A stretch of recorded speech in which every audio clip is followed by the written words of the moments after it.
ఇలాంటిది గింతంత లిటిగేషన్ నా కూడా ఈ ముఠా ఎంటర్ అవుతుంది.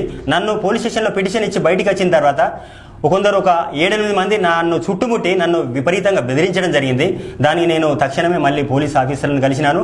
దానికి అందరి వారి సమక్షంలో కూడా నేను వీరి నుండి కూడా నాకు రక్షణ కోరుతూ ఉన్నాను. ఏదేమైనప్పటికీ కూడా నర్సంపేటలో ఉన్నటువంటి భూదందాలలో వేలు పెట్టి ప్రతిదాన్ని సెటిల్మెంట్ చేస్తామనేటువంటి బ్యాచ్ని ఎంతో కొంత కట్టడి చేయాల్సిన అవసరం ఉందండి.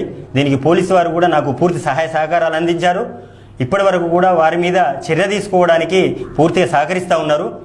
కాకపోతే అది టెక్నికల్గా దొరకకుండా వాళ్ళు చేసినారు కాబట్టి ఇప్పటి వరకు మిషన్ దొరకకపోవచ్చు. దయచేసి మామూలుగా ఎంతో కొంత నేను సమాజం తెలిసినవన్నీ ఇన్ని ఇబ్బందులు పడుతూ ఉన్నా. అమాయకులు చాలామంది ఉన్నారండి. ఆ అమాయకులకు కూడా వీరి వల్ల ప్రమాదం పొంచి ఉన్నది. అలాంటి వాళ్ళని కట్టడి చేయాల్సిన అవసరం ఎంతైనా ఉన్నది. పోలీస్ స్టేషన్ బయటకు వచ్చిన తర్వాత కొందరు పూర్తిగా నాకు పేర్లు దొరదు, ఇలాంటి వారు మాత్రం నన్ను తీవ్రంగా బెదిరించడం జరిగిందండి. వారి వల్ల నాకు ఇబ్బందిగా ఉంది. వీరందరినీ కూడా ఎప్పుడైనా కూడా నేను రెడ్ హ్యాండెడ్గా పోలీసు వారికి పట్టియాలనేటువంటిది ఉన్నది.